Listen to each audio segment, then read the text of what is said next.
BJP ಯಾರ್ರಿ? ನಾನು ಒಂದ್ ನಿಮಿಷ ಕೇಳಿ ಸರ್, ಒಂದು ನಿಮಿಷ.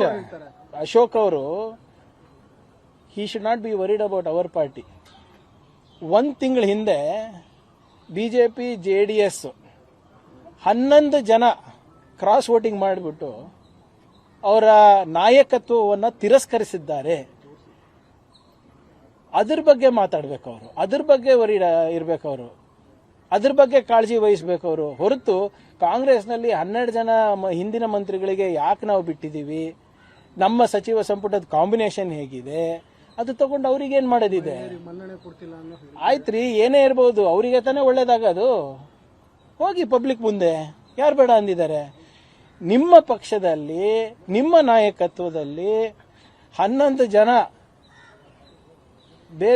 ಬೇರೆ ಪಕ್ಷದವರಿಗೆ ವೋಟ್ ಹಾಕಿದಾಗ ನಿಮ್ಮ ನಾಯಕತ್ವ ಎದ್ದು ಕಾಣುತ್ತೆ.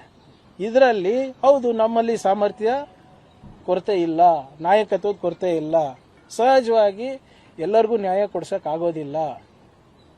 ಆದರೂ ಕೂಡ ಮುಖ್ಯಮಂತ್ರಿಗಳಿರ್ಬೋದು, PCC ಅಧ್ಯಕ್ಷರಿರ್ಬೋದು, ನಾವೆಲ್ಲರೂ ಇರ್ಬೋದು, ಮನವಿ ಮಾಡ್ಕೋಬಹುದು. Nobody can stop anybody and nobody should stop anybody.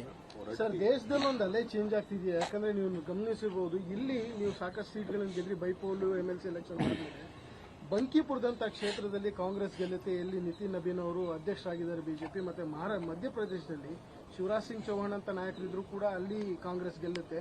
ಈ ಒಂದು ಅಲೆ ಏನ್ ಹೇಳ್ತಿದ್ರು ಬಿಜೆಪಿ ಅವರು, ಅದು ತುಂಬಾ ಚೇಂಜ್ ಆಗ್ತಿದೆ ಅಂತ ಅನಿಸ್ತಿದೆಯಾ ಅಥವಾ ಬರೀ ಫೇಕ್ ಟ್ರೆಂಡ್? ನೋಡಿ, ಫೇಕ್ ಟ್ರೆಂಡು ಪರ್ಮನೆಂಟ್ ಟ್ರೆಂಡ್ ಅಂತ ಪೊಲಿಟಿಕ್ಸ್ ನಲ್ಲಿ ಏನೂ ಇರೋದಿಲ್ಲ. ಬಟ್ ಒಂದು ಎಚ್ಚರ ಗಂಟೆ ಎಲ್ಲರಿಗೂ. ನಮಗೇನು ಎಚ್ಚರಿಕೆ ಗಂಟೆ?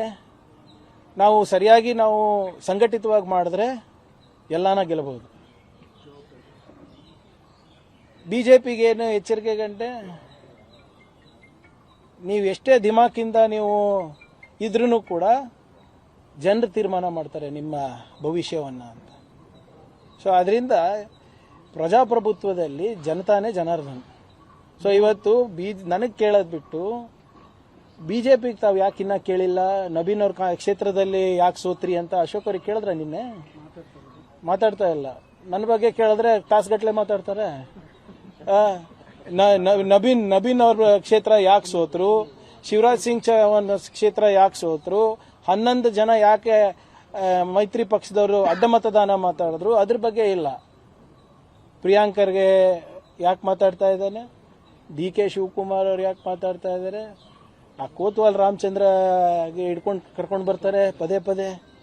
ನೆಹರು ಅವ್ರ ಬಗ್ಗೆ ಮಾತಾಡ್ತಾರೆ, ಅವ್ರು ತೀರ್ಕೊಂಡು 5 ದಶಕಗಳಾಯ್ತು. ಅದ್ರ ಬಗ್ಗೆ ಮಾತಾಡ್ತಾರೆ, ಇದ್ರ ಬಗ್ಗೆ ಯಾಕೆ ಮಾತಾಡಲ್ಲ ಅವರು? ಮೋಹನ್ ಭಾಗವತ್ ಸರ್, ಬಸವರಾಜ ಹೊರಟ್ಟಿ ಅವ್ರದ್ದು ರಾಜೀನಾಮೆ ವಿಚಾರವಾಗಿ ಒಂದಿಷ್ಟು ಗೊಂದಲ ಇದೆ. ಅವರು ಕೂಡ ಬೇಸರ ಇದೆ, ಯಾಕಂದ್ರೆ ಸುದೀರ್ಘಾವಧಿ ನಾನು ಮಾಡಿದ್ದೀನಿ, ಪಕ್ಷದಿಂದ ಆ ರೀತಿ ಲೆಟರ್ ಬರೋದು ಅಷ್ಟು ಸೂಕ್ತ ಅಲ್ಲ ಅಂತ. ನೋಡಿ, ಅವರಿಗಂತೂ ಬರ್ದಿಲ್ಲ ಅಲ್ಲ ನಾವು. ನೋಡಿ, ಹೊರಟ್ಟಿ ಸಾಹೇಬ್ರಿಗೆ ಅಕ್ರಾಸ್ ಪಾರ್ಟಿ ಲೈನ್ಸ್ ಎಲ್ಲರೂ ಗೌರವ ಕೊಡ್ತೀವಿ. ಅವರು ಯಾವ ರೀತಿ ಸಭೆಯನ್ನು ನಡೆಸ್ತಾರೆ, ನಿಷ್ಪಕ್ಷಪಾತವಾಗಿ ಎಲ್ಲರಿಗೂ ಅವಕಾಶ ಕೊಡ್ತಾರೆ. ಎಲ್ಲಿ ಆಡಳಿತ ಪಕ್ಷಕ್ಕೆ ಚಾಟಿ ಬೀಸಬೇಕು ಚಾಟಿ ಬೀಸ್ತಾರೆ, ಎಲ್ಲಿ ವಿರೋಧ ಪಕ್ಷದವರಿಗೆ ಏನು ಕಾನೂನಾತ್ಮಕವಾಗಿ ಅಥವಾ ಸಂವಿಧಾನಕವಾಗಿ ಅವ್ರು ವರ್ತನೆ ಮಾಡಬೇಕು ಅದನ್ನು ಕಿವಿ ಹಿಂಡ್ತಾರೆ. ಆ ಹಿರಿತನಕ್ಕೆ ಎಲ್ಲರೂ ಗೌರವ ಕೊಡ್ತಾರೆ. ಅದಕ್ಕೆ ನಾವೇನು ಅವ್ರಿಗೆ ಪತ್ರ ಬರೆದಿಲ್ಲ ಅಲ್ಲ. And what ever it is, ನಾನು ಹೇಳ್ದಂಗೆ ನಿನ್ನೇನು ಹೇಳಿದ್ದೀನಿ, ಅವ್ರ ಸೀನಿಯಾರಿಟಿಗೆ ವರಿಷ್ಠರೆಲ್ಲರೂ ಮಾತಾಡ್ಕೋತಾರೆ.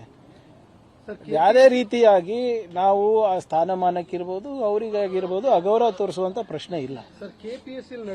ನಿರ್ಭೀತ, ನಿಷ್ಪಕ್ಷಪಾತ, ವಿಶ್ವಾಸಾರ್ಹ ಸುದ್ದಿಗಳಿಗೆ ಮತ್ತೊಂದು ಹೆಸರಾಗಿರುವಂತ ನ್ಯೂಸ್ 18 ಕನ್ನಡ ಈಗ ಆಪ್ನಲ್ಲೂ ಲಭ್ಯವಿದೆ.